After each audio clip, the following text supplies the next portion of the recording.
ನಮಸ್ಕಾರ ಸ್ನೇಹಿತರೆ. Big boss Kannada season 12ನೇ ವಾರದಲ್ಲಿ ಮನೆಯ ವಾತಾವರಣ ಸಂಪೂರ್ಣ ಕಲುಷಿತಗೊಂಡಿದೆ. ವೈಲ್ಡ್ ಕಾರ್ಡ್ ಮೂಲಕ 2ನೇ ಬಾರಿಗೆ ಮನೆ ಪ್ರವೇಶಿಸಿರುವ ಚೈತ್ರಾ ಕುಂದಾಪುರ ಟಾಸ್ಕ್ ನೆಪದಲ್ಲಿ ಸಹ ಸ್ಪರ್ಧಿಗಳ ಮೇಲೆ ದೈಹಿಕ ಹಲ್ಲೆ ಮತ್ತು ಅಸಹ್ಯಕರ ನಡವಳಿಕೆ ತೋರುವ ಮೂಲಕ ವೀಕ್ಷಕರ ಕೆಂಗಣ್ಣಿಗೆ ಗುರಿಯಾಗಿದ್ದಾರೆ. ಕ್ಯಾಪ್ಟನ್ಸಿ ರೇಸ್ನ ಆಯ್ಕೆಗಾಗಿ ನಡೆದ ಟಾಸ್ಕ್ನಲ್ಲಿ ಅಶ್ವಿನಿ ಗೌಡ ಅವರಿಗೆ ಚೈತ್ರಾ ತೀವ್ರ ಗಾಯಗೊಳಿಸಿರುವ ಘಟನೆ ಈಗ ಸೋಷಿಯಲ್ ಮೀಡಿಯಾದಲ್ಲಿ ಭಾರೀ ಚರ್ಚೆಗೆ ಕಾರಣವಾಗಿದೆ.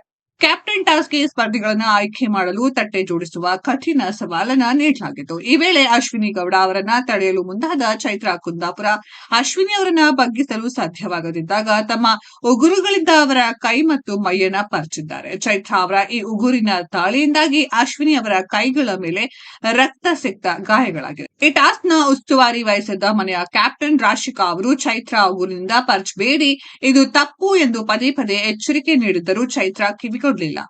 ಬುದ್ಧಿ ಮಾತು ಹೇಳಿದವರ ಮೇಲೆಯೇ ಕಿರ್ಚಾಡಿ ಅಶ್ವಿನಿ ಅವರನ್ನ ಹೀಯಾಳಿಸಿ ಅವರಿಗೆ ಪರಚುವುದನ್ನ ಮುಂದುವರೆಸಿದ್ರು. ಕೇವಲ ದೈಹಿಕವಾಗಿ ಪರಚಿದ್ದು ಮಾತ್ರವಲ್ಲದೆ ಚೈತ್ರಾ ಅವರ ವರ್ತನೆ ಮಿತಿಮೀರಿತು.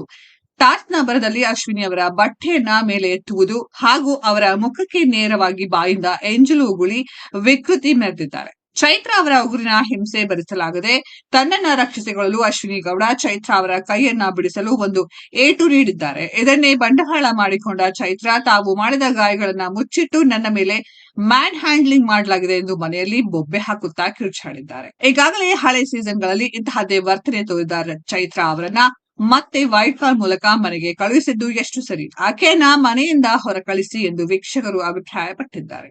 ಸ್ನೇಹಿತರೆ, ಚೈತ್ರಾ ಅವರ ಈ ರೀತಿಯ ವರ್ತನೆ ನಿಮ್ಗೆಲ್ಲ ಏನನ್ಸುತ್ತೆ ಅನ್ನೋದನ್ನ ಕಾಮೆಂಟ್ ಬಾಕ್ಸ್ ಅಲ್ಲಿ ಕಾಮೆಂಟ್ ಮಾಡಿ. ಈ ವಿಡಿಯೋ ಇಷ್ಟ ಆಗಿದ್ರೆ ಲೈಕ್ ಮಾಡಿ, ಶೇರ್ ಮಾಡಿ, ಚಾನೆಲ್ ನ ಸಬ್ಸ್ಕ್ರೈಬ್ ಮಾಡಿ, ಪಕ್ಕದಲ್ಲಿ ಇರೋ ಬೆಲ್ ಐಕಾನ್ ನ ಹಿಟ್ ಮಾಡಿ. ಮುಂದಿನ ವಿಡಿಯೋದಲ್ಲಿ ಭೇಟಿಯಾಗೋಣ.